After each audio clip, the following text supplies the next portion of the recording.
and welcome back to Triple T Thursday. That stands for Tips, Tricks, and Today Tutorials.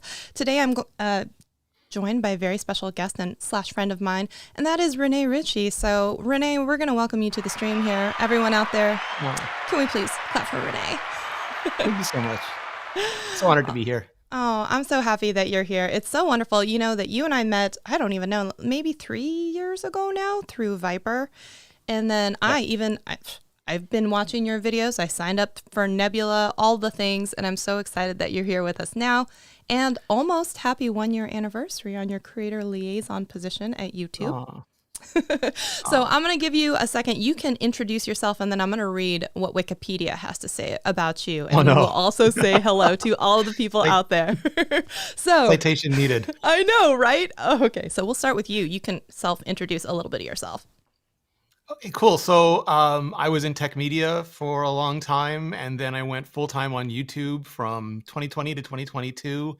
And then I somehow ended up at YouTube working as a creator liaison, which means I spend part of my day talking to all the product and policy people at YouTube, because as much as they care about creators and advocate for creators, they all have full-time jobs, and I have the luxury of just concentrating on creators. So I try to increase empathy and understanding of creator issues through the company. And then the other part of my day, I get to spend talking to creators and trying to help them better understand YouTube so they have way less stress and just much more success on the platform. And honestly, I don't think there could have been a better choice for a creator liaison, because you're just one of the nicest people out there and so informative and so patient and kind. So they really hit it out of the park with that one. Now, are you ready to hear what Wikipedia has to say about you? No. All right. Here we go. Let's see. It says, Rene was formerly lead analyst and executive editor of iMore. Ritchie was also the executive producer of Mobile Nations Broadcasting. He is a YouTuber and founding member of Nebula. As of July 2022, Rene Ritchie is also YouTube's creator liaison. He has been named by Business Insider one of the top 100 most influential people in tech Twitter, and one of the 15 most important Apple analysts and writers, and one of the top 25 gadget gurus. That's pretty good. That's not as bad as you were probably thinking. No, I thought it would have all of this. You know, he said something incredibly stupid on April 3rd, 2019, and then I document the whole thing. That was under notable events. I just truncated that. Okay. Yeah, I just picked some of the best. Always looking at us. So for everyone out there, we always start with a very important question. And today I wanted to make sure you knew who we were chatting with, but now we're going to circle around back to it. Do you know what that question is, Rene? I don't know. I feel like I might get canceled now. Do you have any ideas about what that question might be? It's very, very, very important. Yes. The question is, what's in your cup, people? Today, we always start with what's in your cup. We will let our guest of honor go first today. What's in your cup, Rene? So I have Phil's Filtered Soul Coffee, which I stashed away in my suitcase coming back from YouTube HQ in San Francisco a couple of weeks ago. It is one of my favorite coffees. It just like has chocolatey undertones, and it's very rich. It's like a medium blend, but it's very rich and flavorful. And I iced it down and added a little bit of soy milk. And that's my beverage today. That's nothing that sounds bad at all. That sounds amazing. But you smuggled in coffee from America. I love that for you. You can't get it here. Yeah. And I guess everyone out there, take note now what his favorite coffee is in case you need to bribe him to do something. I don't know, like come to your stream. Just tell him you have that. Today, we've got the Tazo Awake English Breakfast. And anyone out there in the chat, please put in the chat what it is that you are sipping on today. So Tazo's legit. Oh, this little guy, by the way, I just broke out today. This is the Ember. Have you seen these? Yeah. Yes. It's awful. It's like, it reminds me of the George Costanza coffee cup that's always hot, so his boss thinks he's working even. Yeah. Right. Okay, so I used to have a hot plate, and then it doesn't matter. I can't drink a cup of coffee and have it actually still be hot. So I am one of those awful people that microwave it like 6 times throughout the day. I am that person. But this does help. This does help a little bit. So one of the things that, if they told you what they were drinking, but I don't know if they've. I'm sure if Adam's Exploits out there is always Poland Springs water. Doug and Zach and Luria and if Pixel P is out there, she's always drinking coffee as well. All right. Get your beverages in, folks. Absolutely. Get your beverages in there. And there's a tiny bit of a delay, so they're going to still be typing as we're Okay. going. So I did pose a question to some of my channel members and actually to anybody. And I said that I would start with their question. So if you're okay with that, we're going to do that. Does that sound good? Absolutely. I And I love did that. give you the opportunity to look at the questions, and y'all, he politely declined. And so we really, we're playing a fast and dangerous game here. So the very first question is coming from Pixelpia today and said, can you give us a little bit more insight on what creator liaison actually means, what you do? Is there any kind of typical day at YouTube? And then she put a laughing emoji because there's no probably such thing as typical day. Yeah, so many years ago, Sundar Pichai, who's CEO of Google and Alphabet, thought that it would be better to help humanize the company. And he started with a search liaison because Google search was just this monolithic machine that nobody quite knew how it worked. And it always seemed like it was against them. And so they got Danny Sullivan from Search Engine Land over, and he's been the search liaison ever since. And then they thought, well, search liaison's working out really well. Maybe we should have a creator liaison, because creators often think YouTube and the algorithm and search are just to like these monolithic machines, and it'd be great to put a human face on it, somebody who understands like creators and understands YouTube and can sort of be the bridge between them, or sometimes the body between them, depending on how people are feeling any given day. So my day will often start with like escalations. Like there's a lot of creators who have a lot of problems all the time, and we have Team YouTube, which is absolutely fantastic, and we have creator support in studio, which is like they're all superheroes. But there's sometimes something that spans all of YouTube. So my purview is not like individual creator support the way theirs are, and they have like an army of people working on that, and they really are people. They're sometimes so fast that people think they're bots, but they really are people. I've met them. They are incredible people. But if there's something that's like spans the whole platform and requires connecting a bunch of different pieces, I try to figure those things out and then figure out how we can scale them so we can fix them for everybody. And then other times it's just like going through reviews of different products and policies, and other times it's like making shorts for the myth busting series on Creator Insider, or the interview series there, or what I'm doing with like creator advice on the Creator Liaison channel. So it's like a lot of like creator help and video production and meetings, and it is a assorted mix of different serials every day. I love that. Now, one thing that I do want to put out there, and I did put it in the description box here, you touched on a little bit, Rene is just one man, and he cannot help everyone individually. Please don't tag him for reach individual help. But yes, there's a whole team of people that can help you out with that. But yeah, maybe be nice to Rene and just leave him alone on that part. He of course wants to talk to you, but if you have other things, don't be mad if he cannot do one-on-one support for you. They literally do not give me the tools for one-on-one support because they know that would not end well for anybody. Right. Okay, so now another question for you. Are you ready? That one you passed with flying colors there. All right, here's your next one. Oh, I'm being graded. Oh no, you already A+. Okay. A++. Oh, thank you. Just like all of your guys' syrup. All right. All right. So here we go. Next one is going to be, do you have any advice and strategies on being able to avoid burnout and maintaining a healthy work-life balance while managing a social media presence and creating regular content on YouTube and across other platforms? Now, one thing that I think is very special, and I want to note this, is you still have an upload on your own YouTube channel of over 300,000 subscribers, and you're creating on Creator Insider every once in a while, and you're creating on YouTube Creator Liaison channel, and you're prolific on Twitter. So this is also coming from you and your professional experience as well. So yes, please. Yeah, I think there's like a couple things. One is you have to be true to yourself, and like everybody knows our own personality. There's some people who just want to have absolute control over everything that we do, even though that's an illusion. We just feel like we want to have control. And other people who just don't want to see it. And like, even though that's an illusion too, don't want to see it. So if you're an artist, like some people on YouTube, like they don't really care about the business. They just want a place to have their voice broadcast to the world. And that, I think, like you can, as long as you're not attaching specific performance goals to that, I think you can just do that and be fine. Like publish your work, enjoy it, take breaks when you need to. If you're running it like a business, I would say like treat it like a business. Like if you had a mom and pop shop or a family restaurant and you were doing it, you would have to, like there's a lot of existing structure that's sort of like an understood field. But for creators, it's such a new thing that we don't always think about that, but we can look at what actors and musicians do and what entrepreneurs and people like that do.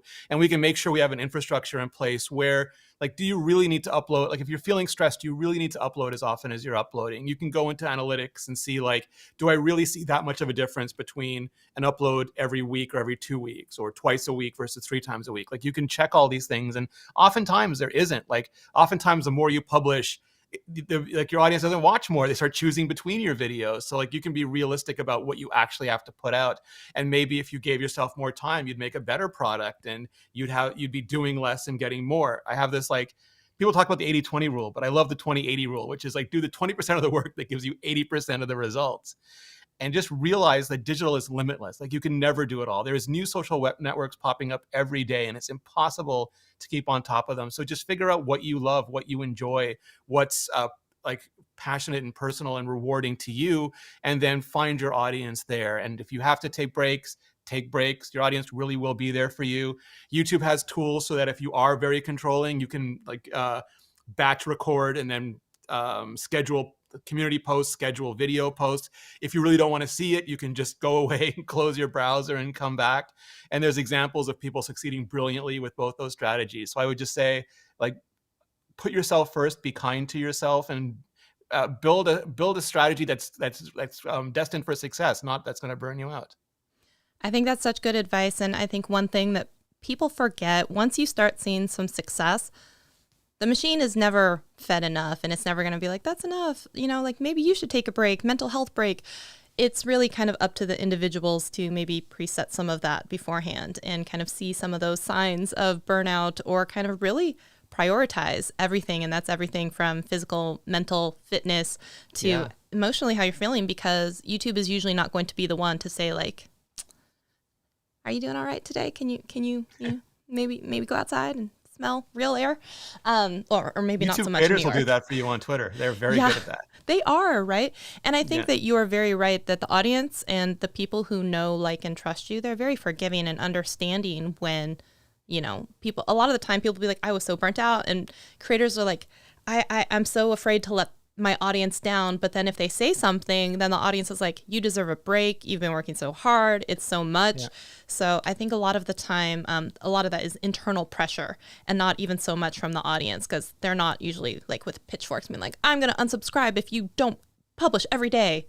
And in fact, but sometimes we get the opposite where it's too much. Yeah, it's too much. I saw one trick and oh, sorry, go ahead. Oh, no, I was just, it's funny when someone was like, you're putting out shorts every day. It's too much. I'm unsubscribing. And then you have others that are like, give me all of it. So you're always going to have all ends of the spectrum. One thing I got this tip from Todd Beaupre, who runs Discovery and Growth at YouTube. And he's like, publish, like, because I was doing a bunch of videos. This was before I joined YouTube. And I'd started my own, like, I restarted my channel from zero in 2020. And I really wanted to grow. So I was doing a ton of videos. And he said, well, why don't you stop and do 2 videos a week for a couple of weeks, and then 3 videos a week for a couple of weeks, and then do the 4 videos that you've been doing for a couple of weeks, and then go into analytics and sort by videos published per week and average view per viewer. And if they really are going up with more videos, it means your audience is hungry and you can do those more videos. But if you start going down, it means like your audience is saturated. They're coming back after 2 or 3 days, seeing multiple videos and choosing between them, in which case you're really just wasting your time. And I found that to be hugely instructive in getting me to really understand that I didn't need to produce more. I needed to have like a better connection with my audience. I think that's extremely powerful. And I know Todd Beaupre is also one of those proponents that says, you know, when everyone is so in love with the word algorithm and replacing the word algorithm with audience. And I love that he was really just saying, well, try it, experiment, taste it, try it, come back, and then see, and then report. And I'm going to put this comment on screen here, but Stanley Orchard, hey, Stanley, says, be the boss you always wanted. Yes. So maybe, you know what, because you go to work at some 9 to 5 and they do, you know, you probably get 3 weeks of vacation in a year, or you have some holidays off, and that's built into your schedule. When you start working for yourself, you stop going to work, you know, at 40, 50, 60 hours a week, and you start working 100 hours a week, and you don't even realize it. So maybe schedule some vacations, do some of that work for yourself too. Be a good boss to yourself. All 100%. Right. You're doing awesome. Are you ready for the next one? They're getting harder. Yes. Okay. I swear. And if y'all have questions that you would also like us to tackle, please put them in the chat with maybe a couple of question marks in front, and hopefully we can pull a couple from there as well. All right, so this next one is from Pixelpia, and she says, YouTube is pushing for podcasts right now, and I have a couple of questions about that. So if I start a podcast, what do you think about should you decide to use your main channel or start a separate channel? And if you keep it on your main channel, will the episodes show up in your video list or just under the podcast tab? Or why should I even have a podcast on YouTube? That was a lot. So yeah, great group of questions there. So why podcast on YouTube? I'll go in reverse order. It's just, it turns out that YouTube is a really popular place for podcasts, especially now with video podcasts, because yes, you can listen to audio podcasts. It's a great experience. Even on YouTube, YouTube Music will let you play audio versions of video podcasts or straight audio podcasts. But I think like, especially during the pandemic, people just like to have a human connection, and they like to see, like the same way they watch Talking Head TV, they wanted to see Talking Head YouTube, and that was podcasts. And there are podcasts that get phenomenal amounts of views, and it just gives people options. And it's not like a leaned in, engaged, like I'm going to watch this 2-hour podcast every second. It's more like I'm working out, I'm typing, I'm cooking, I'm doing this thing, and it's playing ambiently. So it just means that you have it on YouTube. And the wonderful thing about YouTube is most podcasting started with RSS, which is great for syndication, but not for discovery. Like this week was Apple's WWDC event. And if I was still doing my podcast, I would have my, Apple Vision Pro podcast episode up, but it wouldn't show like Marquez is in the sidebar, and John Gruber is in the sidebar, and iJustine's in the sidebar, and Jacqueline Dallas's. It would show like people who watch this show also watch these other shows, which is less helpful. But on YouTube, it would absolutely say, here's like the video you're watching, and here's like a bunch of videos that we think you'd really love as well. And that lets all these other people be discovered. And for podcasts, that's incredible for growth. Previously, it was mostly just word of mouth, and now you have word of mouth and access to the recommendation system. So I think like that's compelling for YouTube. And then in terms of like your channel, like your main channel or not your main channel, the reason we rolled out these new features so that you could have it on your main channel if you really wanted to. We're separating it out into its own tab. We're giving you its own section in analytics. We're letting you turn any playlist into a podcast, so it's easier to manage with album art and all of those things.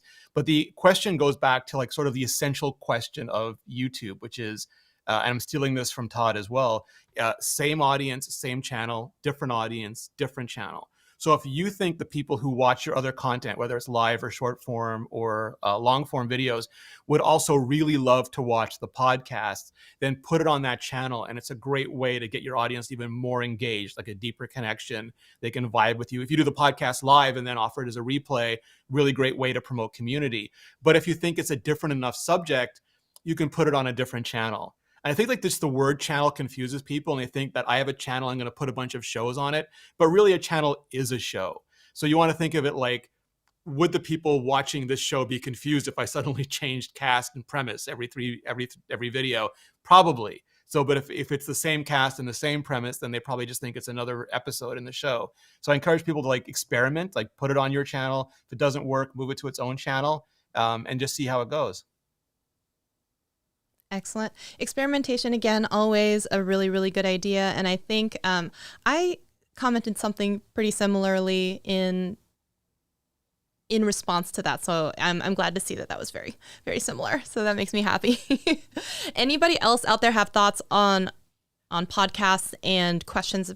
Please drop them in as well. I did see a question from Stanley, somewhat related, saying, YouTube is my bread and butter, but I also have 3 years of podcasts. Is there any way to bridge publishing that podcast on my current platforms as well as on YouTube? So did I hear they're bringing in RSS feeds eventually into YouTube, or can you talk a little bit more about how this might work?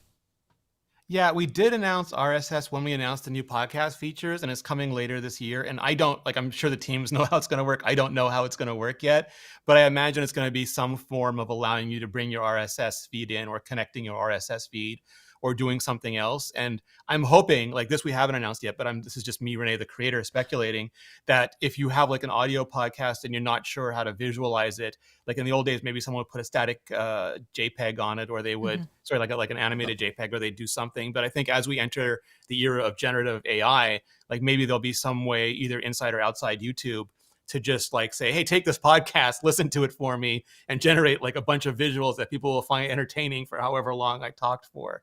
And I think that will like unlock even like a better YouTube experience for viewers. Speaking of generative AI, we're just gonna pop into this really quick as a sidebar because it's my show and I have a microphone and I can do what I want. So here's a question for you.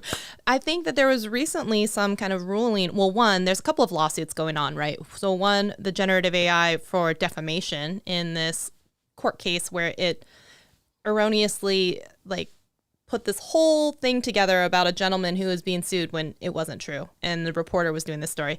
And then also an instance where a lawyer used it as reference for case studies and turned out also not to be true. So both hallucinations from AI. And then also I think the FTC or someone saying that you can't own generative AI type created type of stuff. So I also start to wonder services like Opus Pro, where it's creating through generative AI, let's say YouTube Shorts from your existing. Does that content count as original? Oh, okay, we just got to subscribe. Thank you, Moses, for subscribing. Does that count? I'm sorry, it's gonna pop up on your forehead there. Does it count as even being copyrightable, or is that something that YouTube is really going to have to explore as all of this is coming out in the future? Just speculation. Yeah, I think YouTube has been around for so long, and we've gone through so many things on YouTube, and now we have things like Content ID and the whole copyright system, and creators can see in the tab in Studio people who might have uploaded their work, and and figure out licensing now with Creator Music and Shorts Music Library. And I think those are the sort of thorny issues that YouTube is incredibly well positioned to tackle. It's way above my pay grade how we end up tackling them, but I think those are things. And we heard Sundar Pichai at Google I/O talk about how YouTube wants to get involved in this, and other companies, Satya Nadella. I'm sure Apple's going to get involved, and it's going to have to be governments and companies coming together to make policies around this. And I think Sundar talked about labeling generative AI. So if you go to a video and it is generated, it tells you. Maybe you still want to watch it, maybe you don't, but at least you know what you're getting. I think all of these policies now are going to be thought about really, really deeply by these companies and the industry, because I'm sure everyone's going to have an opinion on this. But it's one of those things where it feels like a once in a lifetime transformation, transformative experience. And I think we're only just seeing the very beginning of it now. Oh, absolutely. I agree with that. And I think that there's going to probably be some bumps, bruises, and lawsuits along the way that help form and generate the way that all of these rules and policies are going to be enforced, even the Viacom stuff and, copyrights and DCMA, all of that kind of music and the way everything has changed. And 20 years later, finally, it's changed with, Creator Music and licensing, which was a huge disruption. Okay. All right, we're going to come back to the question list. Are you ready? Sorry for taking you off on a side tangent. No, So this question came up and it says, does a downloaded video offline count as fully watched video? So thanks for someone for subscribing. I'm so sorry it pops up on your forehead. I was going to say, yes, their question is, if you download a video because you have YouTube Premium and you watch that video, how does that work in terms of analytics when you come back to YouTube? I actually do not know the answer to that, so I'm going to find out. I do know the answer to that. It counts when they connect back to the internet. Sorry. Oh, okay. Awesome. Sorry. Okay. Yes. There you go. That's the answer to that one.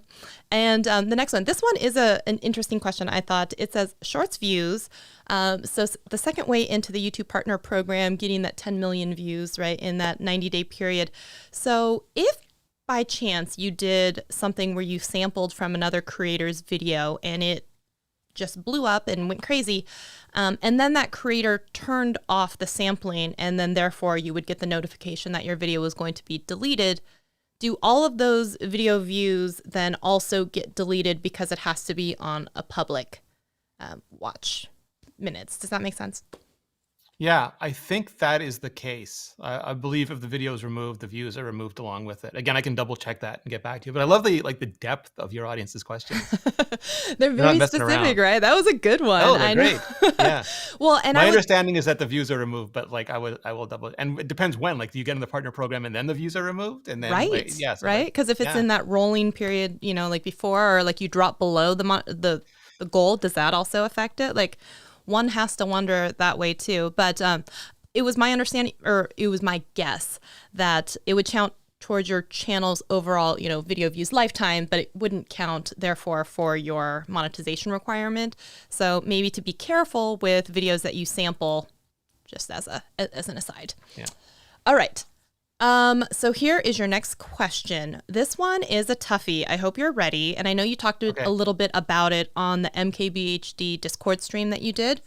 I'm going to drop in a photo onto the screen here so that you can see it. And then I'm going to come back and have you talk about it. Okay.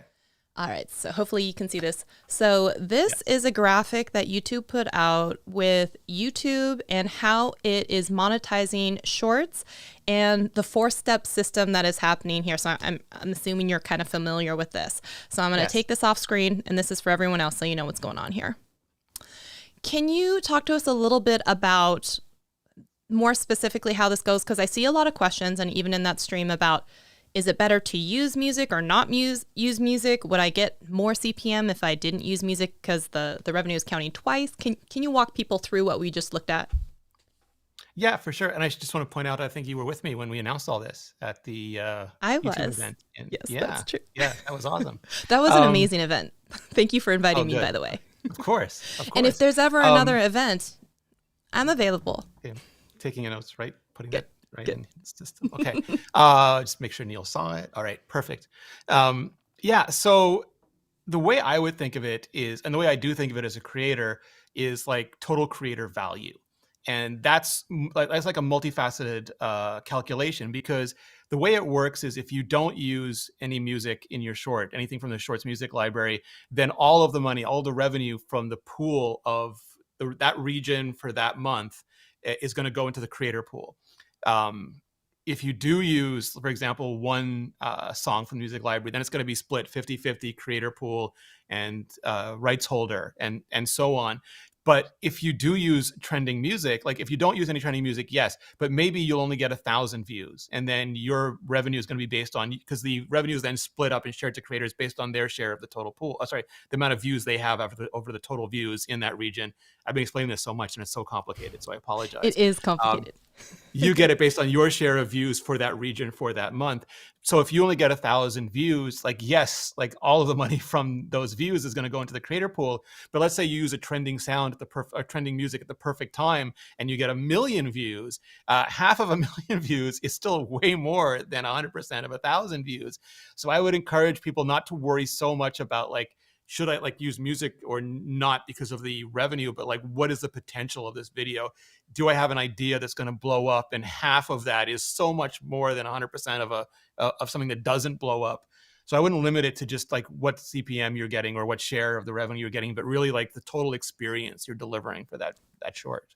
Right on. I'm going to give one more example because this is the one that YouTube gave, and this is the one that made me head scratch. So I'm going to drop this one back on, and here it is this is YouTube's explanation for you as your hypothetical example. So 100 million total shorts view in country A, and then $100,000 is earned from ads. 20% of these shorts use one music track. So they have the creator pool, which is that first top layer of the 4-step process. And then the allocation after all of the revenue splits. So the only example with any kind of concrete numbers they've given in this one is $405 for a shorts view in country A after your splits. Yeah. So when you're looking at this, does that make sense to you? Yes. And as you might expect, I have gone over this and had it explained to me so many, because Venn diagrams are not my specialty. And there's also a fantastic video on the YouTube creators channel that actually animates how all of this works. And it's the easiest to understand thing I've ever seen.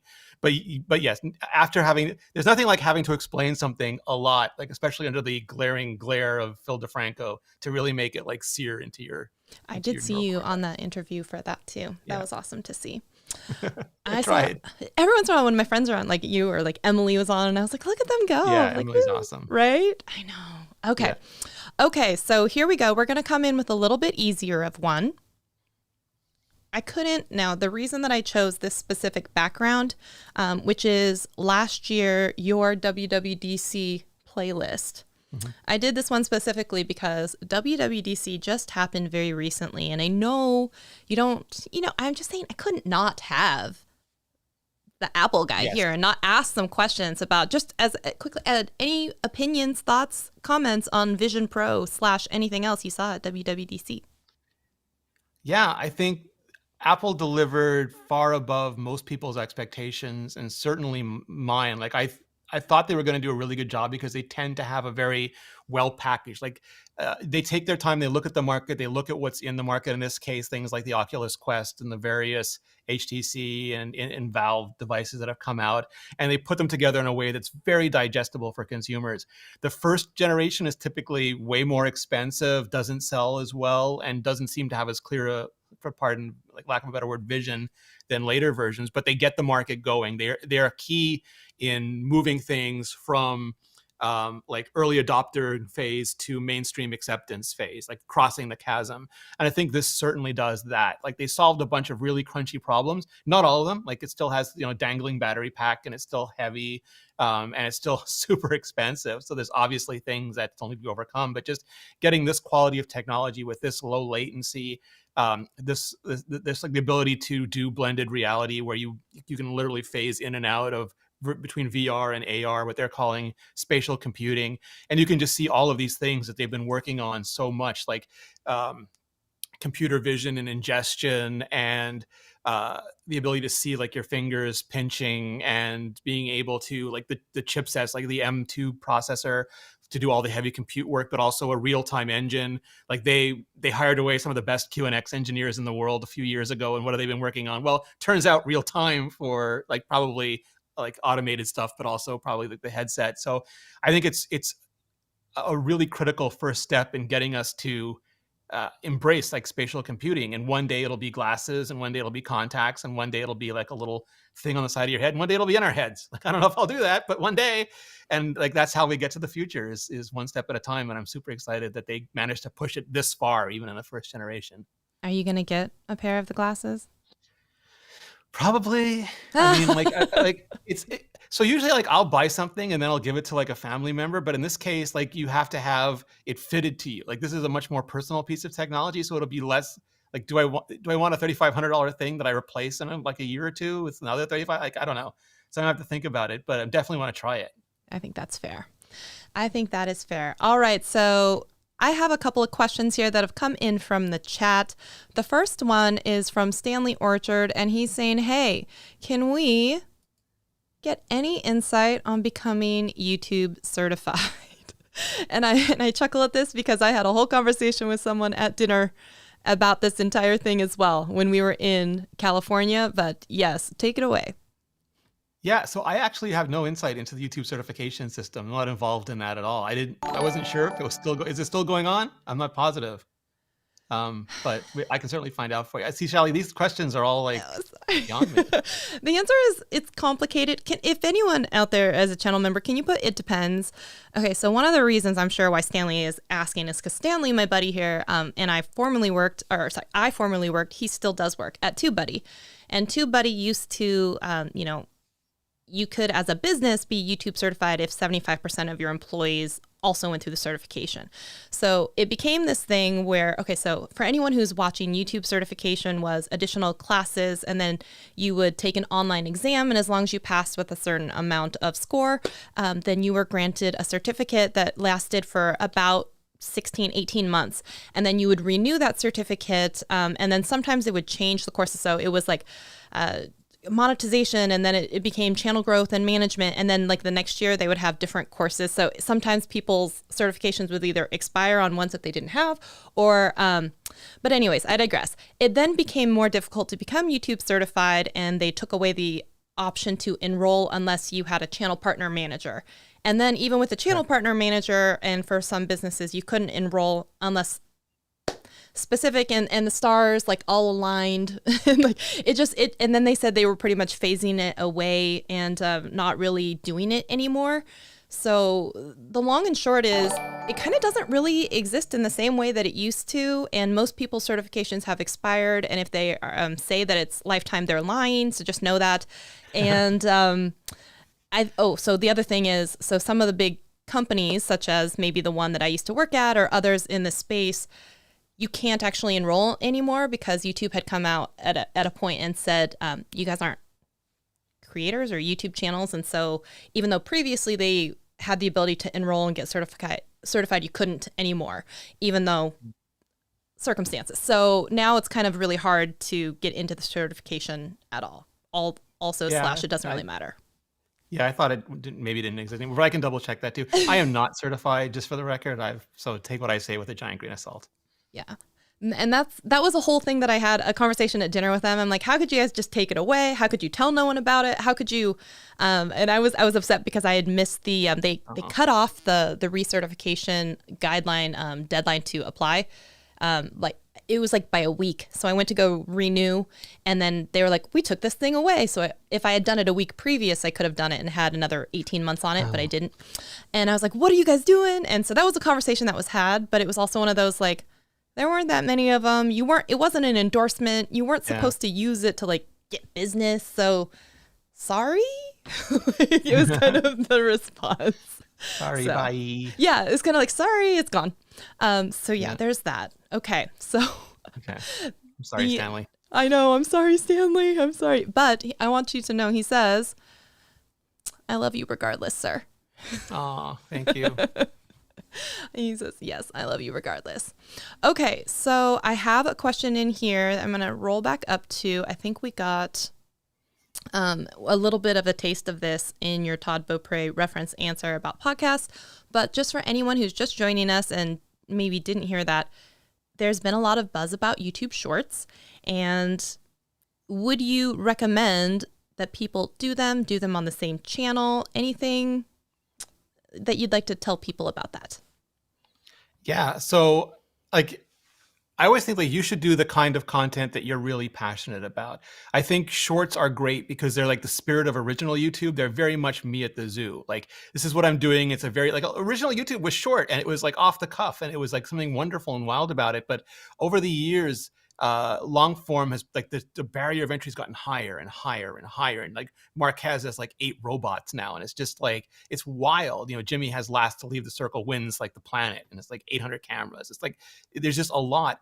But shorts have that original vibe where you can go in with like anybody who has a phone can just sit there and record a short and talk to an audience and create a community and just get involved. And maybe from there, they start going live or they start doing long form video or they start a podcast. But it's just an incredible way to get involved. If you have an established channel, I think you want to think like, do I want to use it as a way to build awareness of my brand and my long form videos and my products and my affiliates and all those sorts of things. And then maybe you put it on the same channel and you make sure the content is very tightly aligned. Like excerpts from podcasts work really, really well, or like bits of skits, like things like that can whet people's appetites. And just the audience for shorts is huge, like 50 billion like a day, I think we announced back in December. Yeah, it's just like wild. And some of those people only watch shorts and some of them only watch some kinds of videos in shorts. So like they may never know about you if you don't have a presence in shorts. Again, I'm not saying you have to. Maybe that's not an audience that interests you, or you think you can either like connect with or sell products, like whatever it is that you want to do. Maybe it's not right for you, but if it is, or you want to expand or try it, at least, again, like test everything, experiment with everything. It's a great thing to try. And some people also use it to experiment with new content types because it's less risky. It doesn't take as much to make a short. And also for a viewer, like if they click a long form video and then like they don't have a great experience, that's like you've made this whole long form video and they've got a bad experience. But a short is just like, yeah, I made a short and they swiped away, no big deal. Obviously or wow, that really worked great. So I think they have like all this potential as a playground for creators. And if you have the time and interest, it's worth at least trying out. Absolutely. Okay, so one thing Stanley Orchard wanted to say is, so Mr. Ritchie, can I respectfully claim that I have the same certification level as yourself? Yes, absolutely. You heard it here first, Stanley, straight from his mouth. There you go. Level 0 certification. Now, LeBaron Burton has entered the chat, and I just want to take a second and say, and congratulations on the world record for most popcorn flavors in a single store, I believe it is, in Popcorn World out there in Indiana. So kudos to you for that. So I want to make sure I recognize because I see you out there. It is delicious. Root beer is my favorite. Yeah. Oh, wow. It was a surprise. I thought it was going to be it was root beer. Root beer was my favorite. He's got like some magic. That magic that he puts in that popcorn. I know, right? Yeah. Okay, so here is a question for you. What is your number one tip for building community?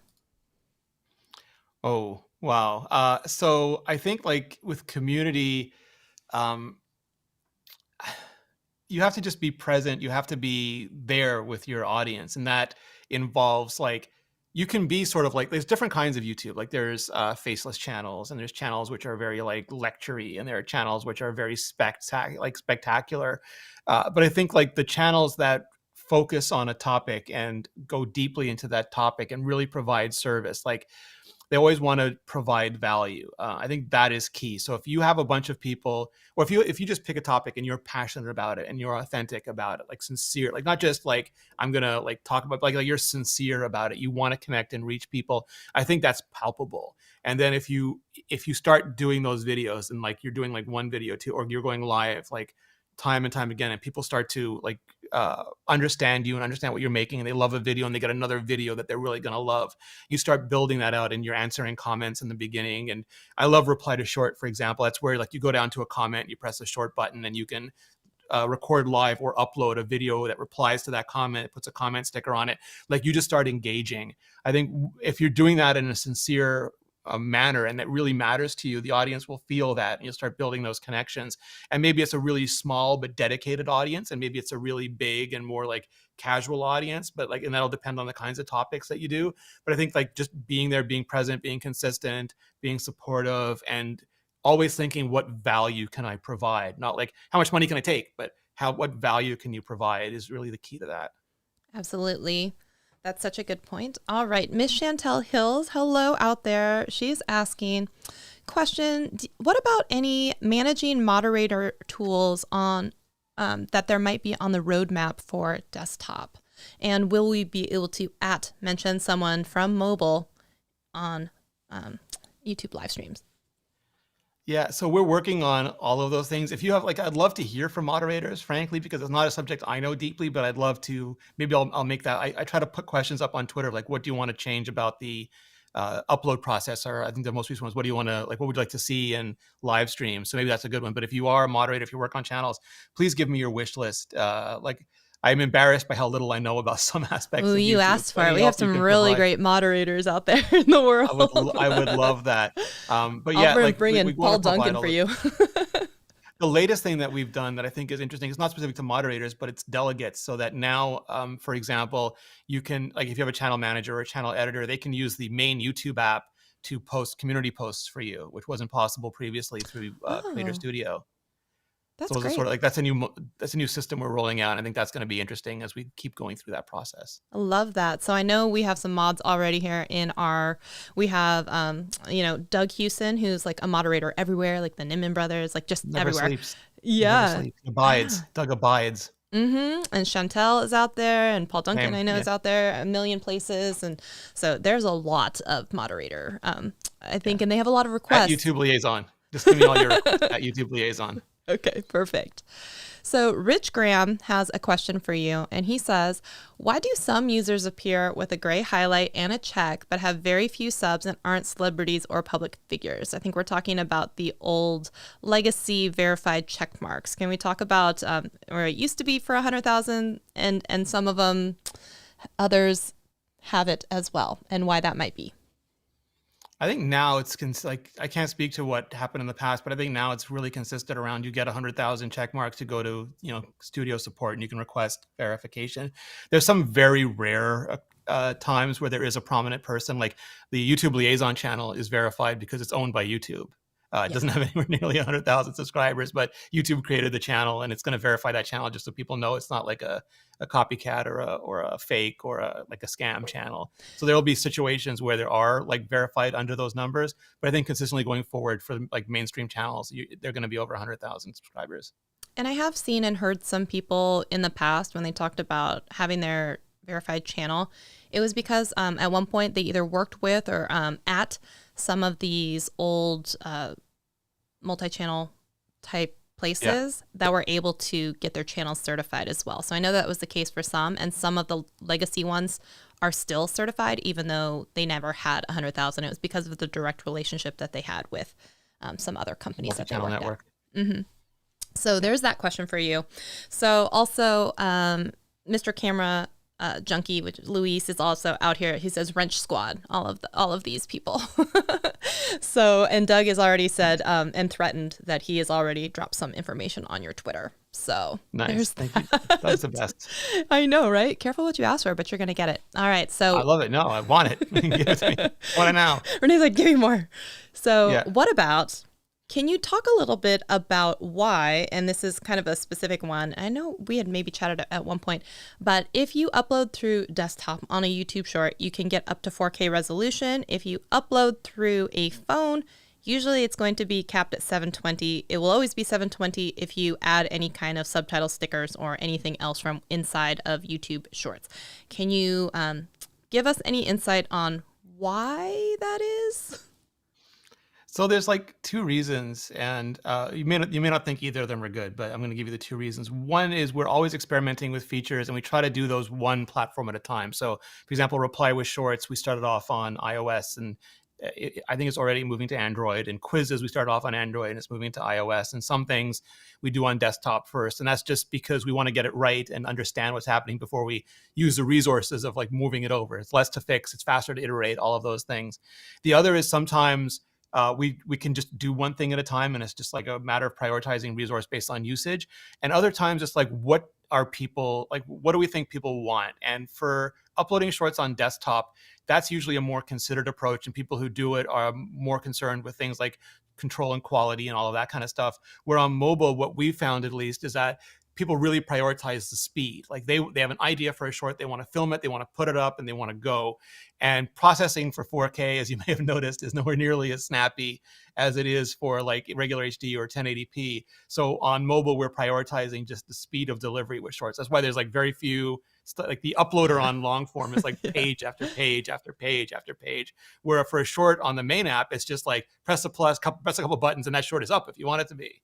So it's really prioritized for quality right now on desktop and just speed on mobile. You're right. I don't like the answer, but yeah, all right. Yes. I have noticed Like we want to do everything everywhere, but like everything everywhere and, all like, at once. resources and things all very, yeah. One of the problems that I have seen is then people then have to make this decision on, do I upload on mobile where maybe I can have the scrollable thumbnail selector and the ability to have the music, or do I do it through desktop where so there is that as a wish list. I was uploading from desktop, and then the minute we got thumbnail like frame selection, I switched to uploading on mobile. And on mobile screens, like I've been uploading one short a day for my creator advice section on YouTube Liaison, a series on YouTube Liaison, and they look great on the phone. Like I know they're not 4K. My mind knows. In my feed. Yeah, and they look fine because you're looking at them on a phone too. And I think like that, like again, it's up to the. Like a lot of phones are 1080p max, so like I adjust accordingly.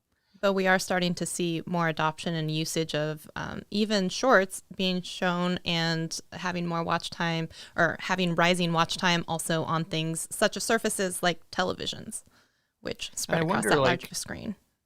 Like I'm not speaking for YouTube right now, it's like putting my creator hat on. I wonder, like, is that a problem that like Gen AI can also fix, where it's just like it's up, like if you're playing on mobile, it's upscaled for desktop or for TV. Like I don't know, like there's a magical world in my head where we just upload like a blob of video, and like the service figures out everything else. This is what it's going to look like on a mobile, on television, like, and then like it just does all that. Yeah. Like that's the far, far future, but I want us to get there. That would be really, really cool. All right, so we have a question here from Michael Pepper Tech, and he says, I would like direct messaging integration within YouTube. Would be nice not to interact, but not require it to be public all the time. Any chance of this happening? I'm not sure. Are you talking about messaging to other creators, messaging directly to YouTube, messaging to viewers? I'm not sure, but is there any messaging? I know at one point in the past there was messaging, and then they deprecated that. Maybe low adoption and usage, or I don't know. You want to talk about that? Yeah, I think like we also had the Google Plus phase, which like again I wasn't at YouTube at the time, but we had. I think I do remember DMing people on YouTube, and I do remember the Google Plus thing.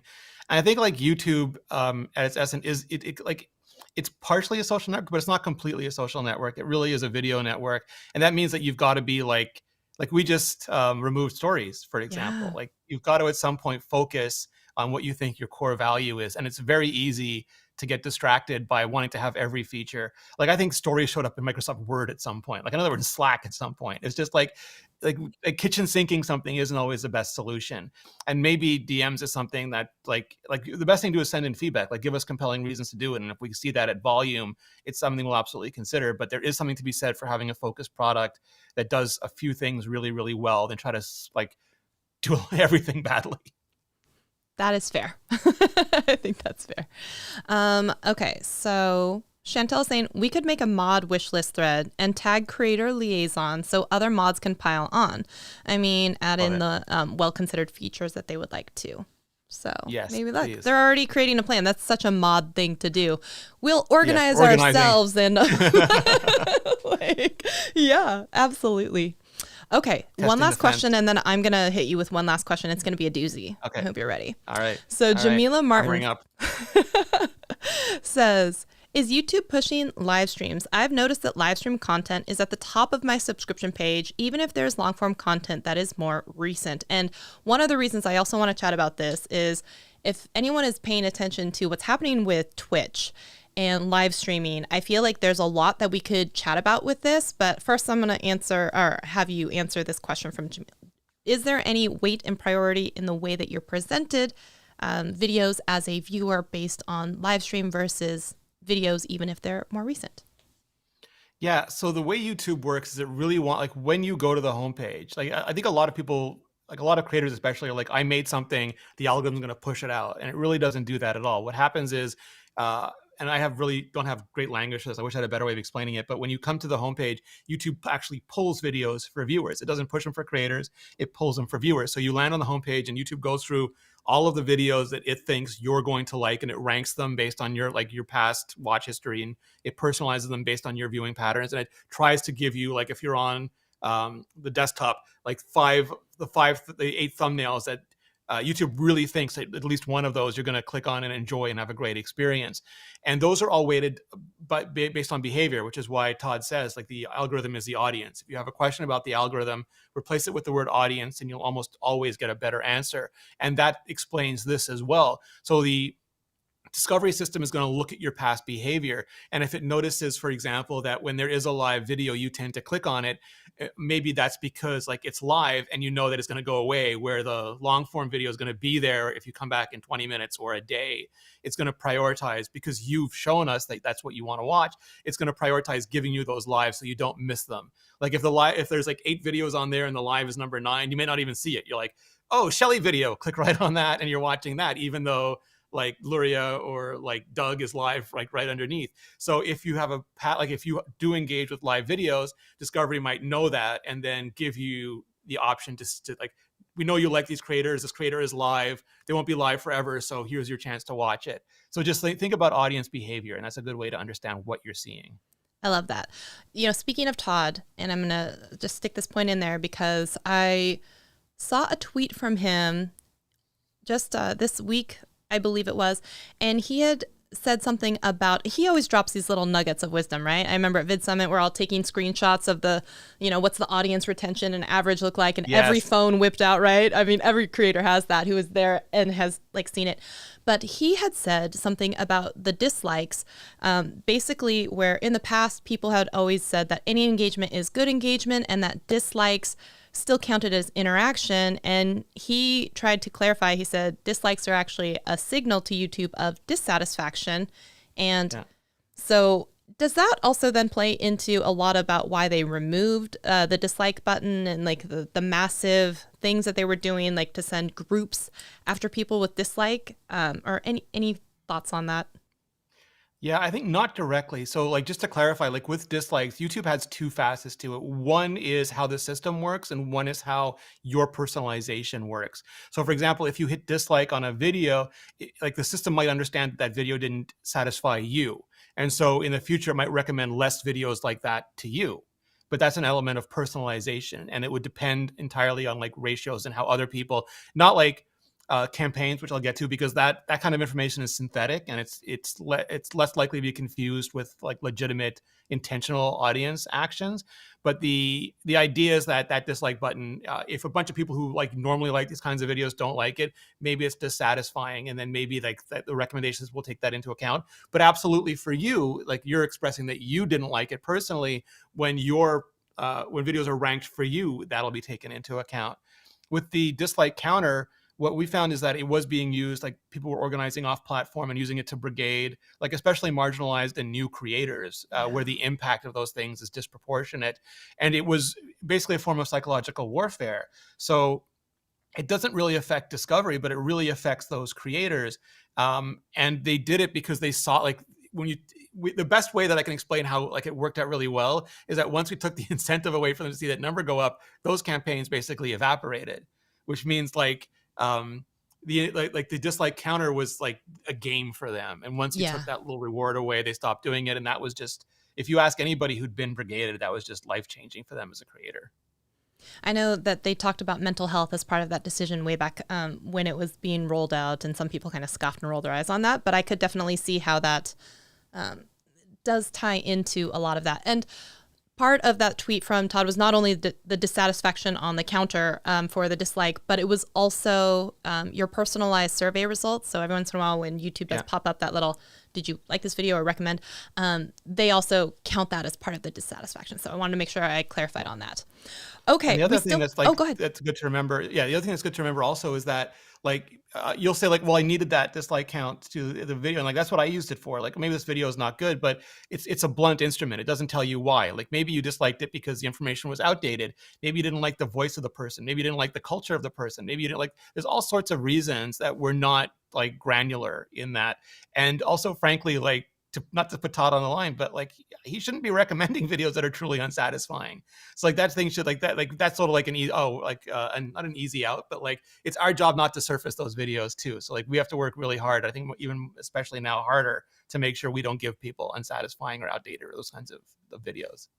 Perfect. I do want to also put one note out there, and this has been said so many times, but I want to make sure anyone who might be watching, listening, tuning in for the first time and who may have this question, discovery and monetization, those are separate algorithms / they don't look at each other. So it's not necessarily going to be, it's not true. If a video is monetized versus not monetized, that one would receive more recommendation or anything because, there's more ads.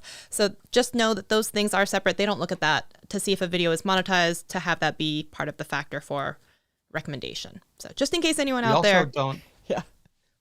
We also don't optimize for comment, like for discovery ranking based on comments. So like some people are like afraid to remove comments that are toxic, or they think that any engagement in the comments is good engagement.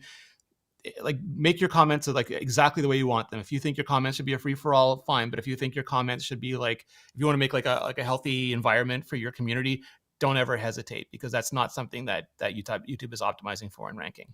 I guess that actually then triggers a question, because I had read previously that perhaps even your comment section could be possibly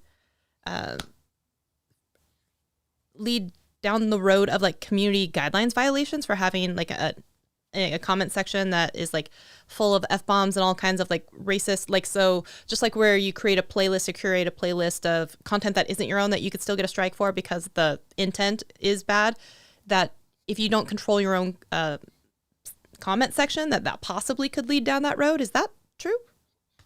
The only times I've heard of it is when people like are showing it on screen and it's displayed as part of the video and it contains like inappropriate material. Okay. Sorry, that was a whole other side tangent because you know how my brain works. And there are still plenty of other questions coming in, but unfortunately, since we are coming towards the end of it, unless you want to stay, I want to make sure I respect your time on that. Good ones. So I know. If there's ones you want me to answer, just let me know. Oh my God, I want you to answer all of them. Are you kidding me? I would do this all night, but I know that you probably don't want to. Here, we'll pick a couple though. We'll pick a couple. Okay. So, let's see. Michael Peppertech says, I wish YouTube would recognize if every time you post a video, the same person dislikes the video, that they take that into consideration, also requiring certain watch time before a viewer can rate the video or maybe leave a comment. Do we ever have to worry about kind of some of these bad characters who are doing things like, there's only subscribe to people so they can hate like all of their videos? They're just confused fans, Michael Peppertech. They're still I watching. had that, like, when I started my new channel, like, I was getting, like, dislikes instantly, and I'm like, "You really subscribed to me just so that you could sit there waiting for a notification to I dislike have my that video too. immediately?" I have Yeah, it it's just like, that's the saddest existence. But, like, typically, like, those things are, like, really, like, not to make, like, use the same word, but those are unlikely to, like, move the needle on anything just because they're, like, out of all the engagement on your channel, there's very few people who have there's not enough scale and not enough consistency for that to move the needle. The problem with we're right now, you can choose to to include the timestamp for when you're leaving your comment on a video, but we have to be careful on things like that because sometimes people will watch a video and then decide like the next day they want to go and share it, and they'll pause it, grab the link, and then they'll just like it, or they'll come back to read comments. Like it's hard to tell always how much like someone has watched or not watched, or what their like the disclosure of their personal information. It's a very complicated problem. But in general, I think that is a small, like, don't let that concern you. very small Um, percentage. Oftentimes we will over-index. Like there'll be 100 really great comments and one mean comment, and we'll devote an hour to answering that mean comment and totally ignore like the 100 wonderful comments on there. So I know it hurts us, like it hits us in our weak spots, like in our pain zones. But as much as you can, like just like if you want, just like get like hide those comments, hide those people from the channel, and focus on the people who are giving you love and support. And don't worry like about the people who are giving you negative feedback, because it's not they're getting a disproportionate amount of your attention, and you rewarding negative attention seeking just affirms their model. So you're encouraging them to do more. Wow. All right. Doug Houston says, who could possibly dislike Rene? Question. Oh, I agree. nice. Right? Thank Well, you. there was that one guy, confused fan or girl. You never know. Yeah. You Yeah. never know.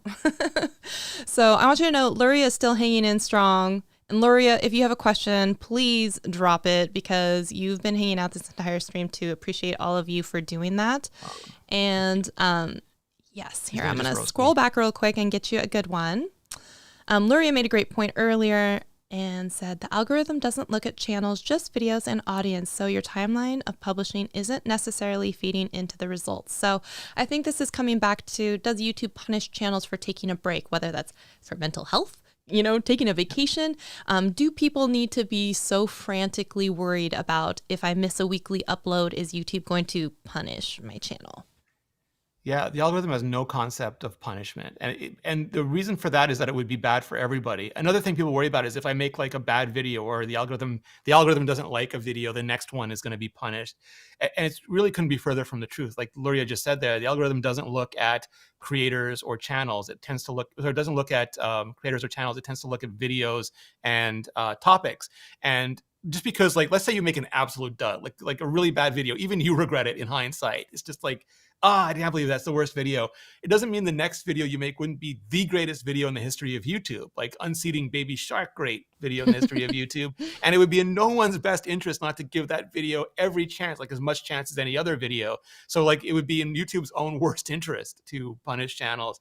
So like, just if you have a bad video, just make a good video afterwards. Like always try to make better. I love that comment from Jimmy DeMarquez a while ago, where he said, anything you want on YouTube, likes, subscribers, views, anything you want on YouTube, just concentrate on making better videos. There's no tricks. There's no like that. You can't SEO or metadata your way past a bad video. And like what I did, especially when I was restarting, was after I made a video, I would journal down anything in it I didn't like or I thought I could do better, and I would pick one thing and I would work on that one thing until diminishing returns, like color grading or sound design or like I would just work on that until it got like conscious repetition until it got better. Then I would pick the next thing, and you want to make like 1% better every day if you can, and that really stacks up after a year. And everything else, like worrying about like minuscule traffic source percentages or dislikes or anything like that, we do that because making better videos is hard. It takes a lot of work and a lot of ego suppression, frankly, which like is really tough, like really, really tough. So like doing like spending a day on figuring out the perfect hashtags is hugely appealing to people because it means they don't have to worry about making better videos. Because they want it faster. There is no secret. It's just make better videos. Right. Like YouTube is competitive. Like you are putting your video up next to Shelly's video, next to Luria's video, next to Doug's video, next to like all these videos, and you want people to click on yours. And there is nothing that's going to do that other than your thumbnail and title being more compelling and your video delivering on the promise of that thumbnail and title. And if you do that consistently, that's when you grow. Awesome. I want you to know from Stanley. It says, my wife is forcing me and requiring me to tell you that you guys are on fire and she's learning more than anything I have told her in the past year. And that is an amazing stream. So kudos to you and for being and bringing all of the amazing information that you have. Love that for us. They should go back and watch the Gwen Miller streams because those are fire. Gwen is so good, right? And Gwen was So on smart. your channel too. And I saw it got edited down and I was like, oh, I bet you there's so more. smart. There's juicy stuff. Gwen's the best. Yeah, she went off. Yeah. Oh, I'm sure. I keep trying to tell her like she really needs to like keep going with her channel because she's going to launch an entire series about analytics for not beginners because obviously she's not, but you know what I mean? Like she's amazing. I love having her. And I have to say one thing that I always love so much about you is you're always trying to grow and learn and get better. Like I see it all the time. Like you're asking questions. I remember it was like a year ago, you had a million YouTube gurus come and descend on your channel and evaluate it and give their feedback on, you were like, go ahead guys, tear it apart. And I was just like, that takes some bravery to just be like, I'm laying it all out here. I'm being humble. Just come at me, bro. And kudos to you for that. Well, I asked Mr. Beast, like, what do you think of my channel? He like flips it open. He goes, your thumbnails are terrible. Your titles are terrible. Your videos bore me. Make them better. It's like, thank you. I'm gonna thank do you that. for that. Yeah. Yeah. Well, he's great too because like he's like arguably the biggest, well, probably not arguably now, the biggest like YouTuber on like independent YouTuber on the planet. And he like when you talk to him, he's like, don't tell me my videos are good. I can't do anything with that. Tell me why they suck. That's what's gonna make me better. And even like at his level, he's got like enough. Like he's willing to swallow, like be humble and hungry and want to learn. And if you tell him like, well, I lost interest here and here, he is super happy. And like he can do that. We can certainly do that. Absolutely. I was watching the John Yushai and Patty Galloway interview earlier today. Yeah. And he was saying one of the things that got him from Mr. Beast saying like, yeah, we're going to work with you one day to like, no, we need you now, was he sent him a video at like 3:00 in the morning, like his time, and he said, hey, can you tell me what you think of this? And he gave him like some feedback about this, probably stuff I didn't like. And that was the turning point of what made Jimmy just be like, okay, this is the guy. This is the guy for me. So I thought that was a great interview. Okay, so are you ready for one more question and then the hardest question ever from me? Yeah, this is your version of the bomb from Hot Ones, right? I know. So one of the things that we have chatted about before on my live streams is, and I see a lot of complaints about, is a lot of the WhatsApp and the awful, comment bots and the porn bots and the spam bots and all of that stuff. And I have even shown information and pie charts about, like 1% of the comments that are out there that are actually moderated or caught by humans, and then 99% is caught by the machines and everything. But still, that 1% is so prevalent that everyone complains about it. Is there anything that you can tell us about how YouTube is handling and fighting against all of these types of spam, scam, deceptive practice type things that we may or may not know about? Yeah, so since I joined, that has been like one of the things I've been most involved in, like including testing like things when we've been proposing them. It's something that was eye-opening to me because it's one of those things like I arrived at YouTube and I'm like, why don't we just do this, this, and this? And they're like, well, because of this, this, and this. And I was like, oh, okay, this is like better than like I learned how to fix this on Twitter. That just didn't work. So it's something that we've been working on. I don't want to give you any spoilers, but there might be like more news around that very, very soon. Really? Yeah. Okay. So wow, you guys, you heard know. that here first. First of all, I'm going to drop a link into the chat as well. And when I talk about the YouTube and the transparency report and the community guidelines enforcements, when we talk about this and comments and videos and channels deleted and why, I just want you guys to see how big of a problem this actually is. Like we're talking 2 billion comments and it's like half of 1% now that's human flagging, and like it's 91% spam and misleading like scam type comments. Like if you guys want to see the numbers for yourself, I've dropped in the link. It is mind-boggling, and if you could, there's no way that a team of humans could even do this, let alone an army of machines, but they're trying their darndest. So before you say YouTube has done nothing to try and help, just imagine what hasn't gotten to you. All right, we have reached you actually go, the final round. I was going to say, like, if you have time, there's an interview on Creator and Seattleite I did with Matt Halpern, who's the global head head of trust and safety at YouTube, and he explains like how we come up with policies, how we update them, how we enforce them, and some of the complexity like that really exists in the stuff. And I learned so much from just talking to him. So if you're interested in like community guidelines and things like that, is well worth the watch. Oh, that's fascinating. Yeah, I'm gonna have to try and find that link to that, and then I can drop it as a comment for people to watch too, because that would be amazing. I learned so much when I was listening to the audiobook of like, comment, subscribe in the history of YouTube. Yes. And they were talking about, well, one, I think it's so funny that people were so up in arms that TikTok has this hot squad and they can internally push. And I'm like, YouTube had that way back in the day. They had an entire team to go out in certain genre to go find what was new and trending to put on those pages. So it's not anything that's new. But I thought it was interesting that they had manually a team watching for and like manually reviewing bad videos, and they like had psychological damage, and they just sat in this dark room of, eating this old pizza. Like, it's a horrible thing to think about. Way before it became more automated, it was humans doing this, watching just bad videos, horrific things online. And at one point there was one lady that was actually the head of it, and so if it got bad and if it got to her, like, is this good, is this bad, and it was an actual human having to make that decision each time. But now with the amount of content coming out, there's just no way that would ever happen. Oh, really I think that video goes into that quite a lot. Will YouTube be making its own A/B thumbnail testing tool? Sorry, I just snuck that in from Chantel. We have announced that we're working on it. I think like a couple of months ago, we said that we're working on it, and we are. It's a tougher problem to solve than I think many people would expect, because we want to be able to give significant significant information, like significant data, results to people. And it's also like there's just a lot of infrastructural work, because thumbnails are such a big part of YouTube. So it touches a lot of surfaces, which means it's a lot of engineering work on it. But it's something we're actively working on. And I think we said, I don't know like how soon, but it's something I'm paying a lot of attention to as well. I think I heard Gwen at one point say 3 to 5 years she's been hearing whisperings of it, and maybe the whisperings are a little louder, but still, like, she thinks it's a long time off from being implemented. And I have to agree, there's so much data, because not only if you're just testing against click-through rate, but what does that mean for satisfaction and average view duration of the session from getting it? So you might get a higher click-through rate, but people hated your video and didn't watch it all the way through. Yes. Or which way are we going to say is statistically significant for being a winner?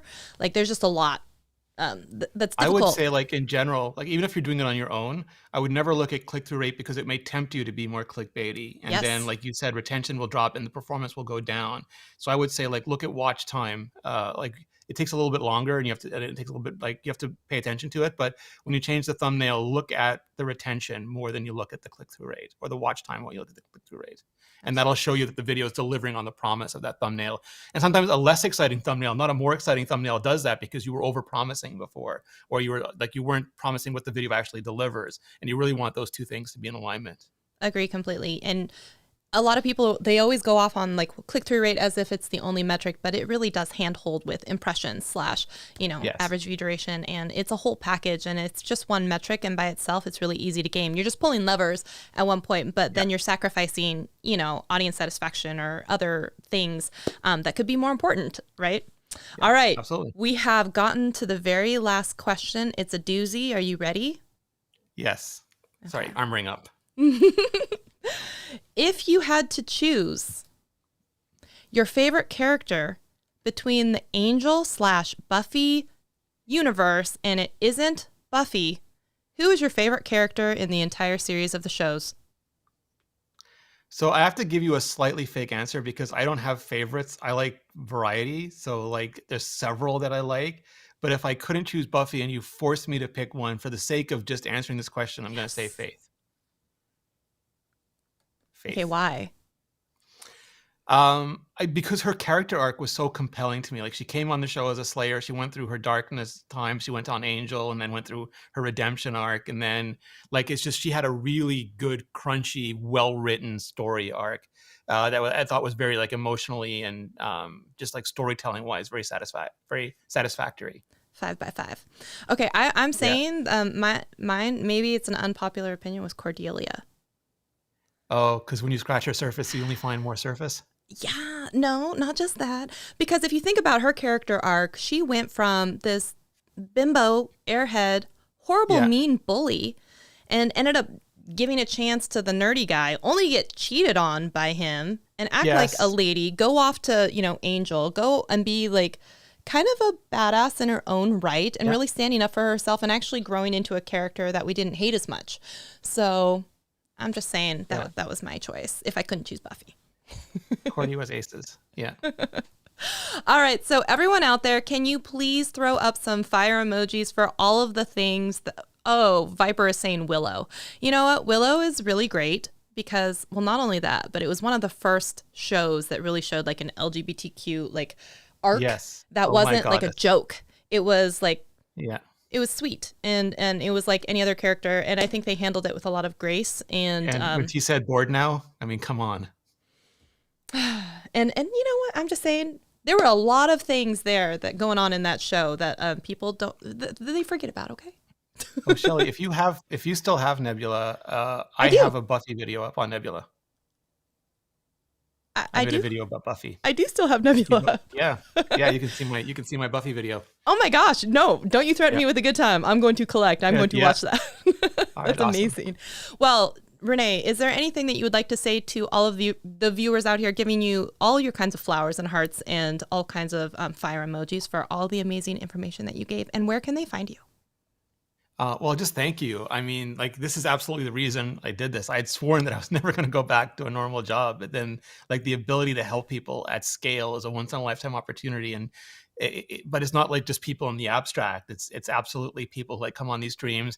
As people might know, I hang out on a lot of creator streams. I watched like Shelly's quite a few times. I watched like a lot. I see Doug everywhere. I think Doug's on. Know, right? Like, I think he's just constantly on streams. So like, and Chantal too. So like, I really appreciate the community, and I love how the community supports each other and uplifts each other. It's just the most amazing thing. And if you do want to find me, if you do want to reach out, I am at YouTube Liason on Twitter and on YouTube. So you can find me hanging out in whichever place you like best. Now, I did link his Twitter in the description of this video if you need a link to go to it, and also the YouTube Liaison YouTube channel as well. So make sure you go over there and subscribe if you want to see more of him. And you also pop up occasionally on the Creator Insider channel as well. Yes. So, yeah, I'm doing two series on there, one on myth busting and one interview with like I interviewed Matt Halperin and I interviewed Todd Beaupre, like who we know, the algorithm, and Dave Rosenstein, who runs Content ID and Creator Music. Nice. Okay, so everyone, thank you so much for tuning in. Rene, you hang around and I'm going to say goodbye to everyone. And if you like this video, make sure you share it out and give it a thumbs up, and we'll say goodbye, and we'll see you all in a video very soon online. Bye, everyone.